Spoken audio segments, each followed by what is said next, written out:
Hey folks, welcome back to the Western Southerner YouTube channel. Today I'm going to talk to you about buying one of these old sleds. Folks, if you like these videos, hit like and subscribe. It really helps out the channel. Okay folks, so I made another video about buying an old snowmobile like this, and people seem to really like it. So I've learned a little bit more since I got this thing a couple years back. So I thought I'd make an update video. So these things are a lot of fun. You can get them for pretty cheap. They're actually fairly reliable, especially if you find one with low miles and it has a good reliability track record.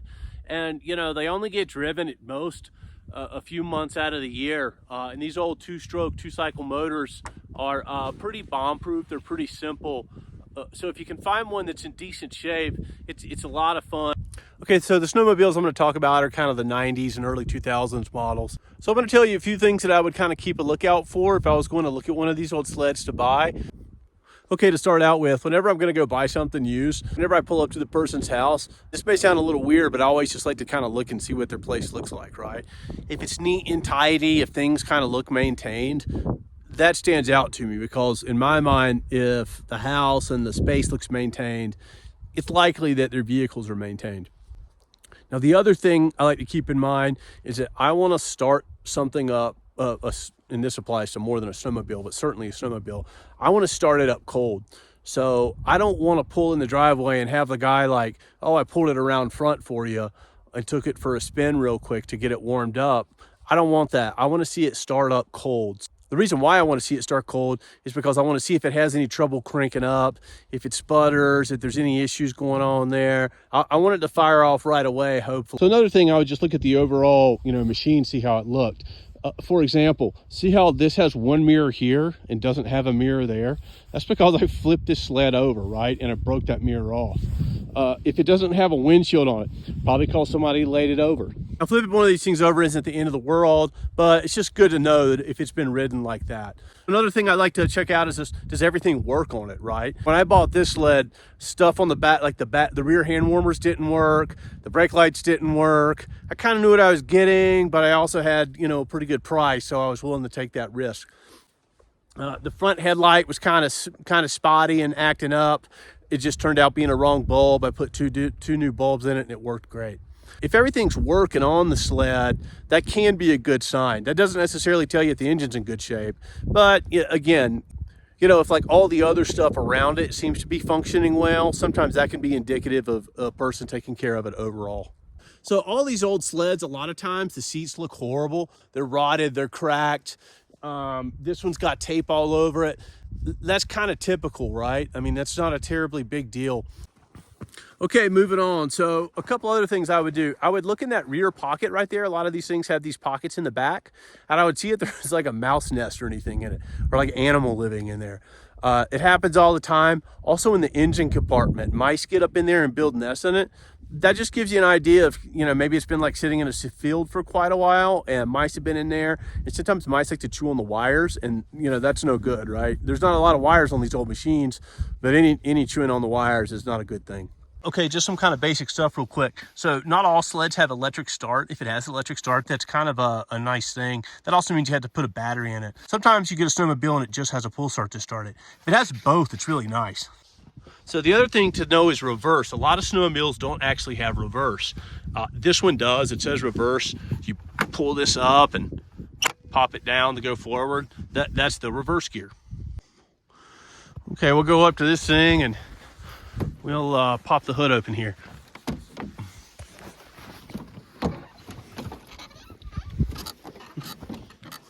Now, one thing that stood out to me is that there's some chalk here, or some writing on this. And the odometer and the dash has some kind of weird stuff going on. So, a part of me wondered, did somebody put a new piece in here with a different odometer that had a different mileage than what was on the actual machine? This thing cranks up, it runs good, so I'm not gonna, worry myself to death about it. But I kind of wondered about that when I saw that. So sometimes junkyards or eBay or salvage yards will write numbers on it to identify parts when they're selling them. Okay, so this is called a XLT, an extra light triple. This is a 3-cylinder engine, right? This is liquid cooled, so it has a radiator. Now there's fan cooled and there's liquid cooled engines. Obviously a fan cooled engine would be more simple, right? There's less stuff that can go wrong. You don't have liquid going around the block. So, you know, that's something to consider. There certainly can be advantages to things being more simple. All right, you know, no mice nests. We look around in there. There's some junk in there, but no mice nests, right? Actually, geez, is that a mice nest? No, it's not. There's not one down there. One thing that stood out to me was that it looked like the original Polaris replacement belt came with this snowmobile. And I was like, wow, if the original replacement belt came with it, then that means it probably wasn't driven very hard. You know, that kind of balanced out my potential, you know, junkyard replacement dash here with lower mileage. Okay, so one thing to know, and this is just my personal preference, but I don't really like to get a machine that has a bunch of like modifications or a bunch of stuff. I mean, it might look cool, it might sound good, but I like to kind of keep things stock. I would rather have a stock machine with a known reputation for reliability than something that's had a bunch of modifications and stuff done to it. So sometimes there are circumstances where that's necessary and it's kind of a known thing, but I just don't know enough about snowmobiles to know one of those situations. So I like to keep it simple and keep it stock. Little things like making sure the brakes work are important. These are the brakes, and there is a disc right in here that tightens up, and that's how the machine slows down. You might want to open up the oil reservoir and take a look in there and see how that looks, right? If there's not any oil in it, that would probably be a red flag.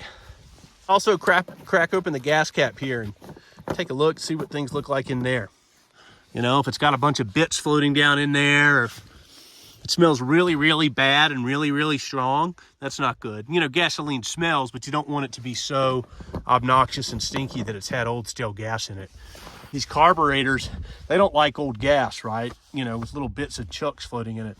And this thing has 3 carburetors. So if you have any problem with these guys, man, you're in for a heck of a repair, right? Unless you're a total, you know, carburetor savant, that's not fun to mess with and to synchronize, in my opinion. This machine has bonus points because it's got a hot dogger on it, which is a little metal box that you strap onto the muffler so you can heat up your burrito or your hot dog when you're out on the mountain. You know, if I came and saw a machine and it had a fuel on-off switch here, right? And I opened the machine up, the engine was cold, and the fuel was off. Man, I would know that that person was really kind of conscientious about not having fuel leak down into the cylinders and the carburetors. Another little thing would be like if I crack this open and, you know, there was maybe the factory replacement kit there, or, you know, this one's got extra spark plugs in it, that would stand out to me as well. That would say, oh, this person's kind of conscientious. In my mind, a person that's conscientious would be more likely to take care of a machine like this, which is pretty important for these, you know, old machines. This one's almost 30 years old now. So another thing you can check out is what's called the chain case lube, and that's down in there. This thing's kind of hot, so I'm not going to mess with it right now. But you pull this dipstick out and take a look at the little chain case lubrication level, right? I think it's common to have some metal shavings on the end of the dipstick in there, but you don't want a whole lot of metal shavings, right? The oil in here looks like super dirty and super old. That might be something to consider and ask some questions about. Well, this machine has a big air box on it. It's kind of a pain to take apart, but, you know, I'd probably look in the air box and just kind of inspect that. Make sure there wasn't a mouse nest in it. Make sure that it wasn't full of grit and grime. Okay, so these snowmobiles, they have tracks on the bottom, right? And each track has a length. I think this track is like 133.5 inches. And that's the whole thing, right? The whole length of the track. I don't know how much of it is actually on the ground making the footprint. But this one says extra 12 on it right there. And so that means that there's like an extra 12 inches on this. In general, more track is good on these machines. That means you'll probably get stuck less. This track is about 16 inches wide, which is pretty typical. Some of the newer sleds, like the Expeditions, they made a sled for a long time called a Scandic. Those tracks are like 20 inches wide and sometimes up to 24 inches wide. Those are work sleds, are really heavy duty. I'd love to have one. Those sleds have a really big footprint so that they can drive through deep snow and carry like really heavy loads. Each one of these little things are called lugs, okay? Sometimes these will bust off. It's not a big deal if they do. but you don't want a bunch of these missing, right? These are probably an inch. If the snowmobile is a mountain sled, it has longer lugs or paddles. This is a trail sled, so it's got a little shorter paddles. So another thing to consider is like these wheels down here. Now, mine have some cracks in it. I don't think that's really good, but I don't know enough about taking this thing apart to try to replace these, so we're just gonna go with it. See this side's got some cracks too, which probably isn't good, but like I said, we'll ride it out. Now this thing under here is called the Hyfax, right? You can't really see it. There's snow piled up in there. There's a bunch of suspension and bars and stuff going all over the place. You know, if I looked up under there and something was broken or out of place or something just didn't look right, that would be a red flag for me, because obviously this stuff's all really important. That's what the sled rides on. It's the whole suspension system. So I would want all this to look in good shape and make sure all these bars were straight and connected underneath here. You know, if you're buying one of these snowmobiles, you want the hand warmers to work. So turn those on, make sure they work. You'll like the hand warmers. I was really glad that the hand warmers worked on this thing, on the front. The back ones don't work. I think probably some mice or something chewed some wiring under the seat. And so the stuff in the back, brake lights, and those wires don't work. Okay, so the skis here are important as well. You know, if these were banged up or these were, you know, bent or something, that would be a pretty big red flag for me. There's also things on the bottom of these called carbides. I don't think I can lift it up, but there's basically a carbide metal thing that helps you be able to dig in and turn when you're riding on ice.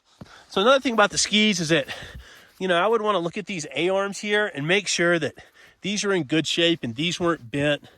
You know, if there's a big, you know, chunk or a big ding in it, that would be a red flag for me. Obviously, if any of this stuff was banged up, that'd be a red flag too. And of course, if there's like, you know, a puddle of oil in the bottom or something, that wouldn't be good either, or antifreeze. This motor's relatively dry. You know, there's maybe a little oil leaking down there, you can see, but for the most part, it looks okay. Now, if you really wanted to get technical, you could do what's called a compression test. What a compression test does is it tests to see if the cylinder and the piston rings are worn out, okay? When the cylinder goes up and down inside that engine, right, it has to form a seal, and that seal makes compression. There's not enough compression. That's because either the inside of the engine is worn out or the piston rings are worn out, and so it's not making a really good seal. So doing a compression test isn't terribly involved, but some, you know, debate on whether or not you do a hot engine or a cold engine and things like that. I compression tested this motor and I got 90 PSI, which is honestly a little low. Should be more like 100. But I did it when it was cold. And also, you know, it's not like I've like calibrated the compression tester I have. My gauge could be off as well. The main thing though was that they were all the same PSI. It wasn't like 90, 90, 80, right? Or 100, 100, 90. You want all the cylinders to be the same. You can look up compression specs online. It's, you know, it's all over the internet. And then, you know, you can get down the rabbit holes and kind of figure out, you know, what's actually legit and, you know, what you can get away with. So I keep an extra bottle of 2-cycle oil right there, right?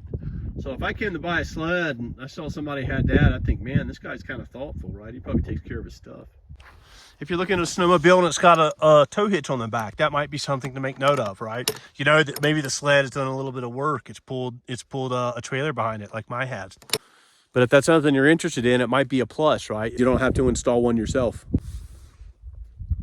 So this is a Polaris sled, and there's also Skidoos and Arctic Cats, and I think there's like Lynx, but I don't know how long they've been making those. I don't know anything about Lynx. If I was going to buy one, I would stick with a Skidoo or a Polaris. That's just my opinion. I'm sure there's a lot of other great sleds out there, but those are the ones I kind of know about. You know, you might be able to go up to the machine and look at the sticker on the side and figure out the last time it was driven, right? If it says it was driven last year, that's one thing. But if it says it was driven, you know, 10 years ago and there's no new stickers on it, that might be something to think about. It's not uncommon for these things to be like really smoky and kind of smelly. You know, obviously they're loud when you first crank them up. But if it keeps smoking after it's been running for a while, that's kind of a red flag, right? You know, white smoke, you know, that's not good, right? Blue smoke means it's burning oil. That's pretty typical on these machines, and especially when you crank it up. But even this thing, it doesn't smoke very much after I get the engine hot. Okay, so the last thing I'll say is that, you know, if you buy one of these machines, you want to run good quality true cycle oil in it. I actually run AMSOIL in mine, which has really good cold flow. That's important, obviously, because you crank it up when it's cold. I had some of the full synthetic Polaris that I ran in it for a while, and the AMSOIL wasn't that much more expensive than the full synthetic Polaris. So, you know, good oil really, really takes care of an engine. You know, using good quality gas is important too. In general, it's good to run ethanol-free gas in machines like this. Honestly, I just use plain old, you know, gas pump gas, and I'll, you know, douse some fuel stabilizer in there from time to time, and that seems to work fine for me. Important thing about the fuel stabilizer is that if it gets any water or condensation in the fuel line, that keeps the water from freezing and damaging the fuel system. So the fuel stabilizer stuff is pretty important, I think. All right, folks, thanks for watching. Hit like and subscribe, and go get you a machine. They're a lot of fun.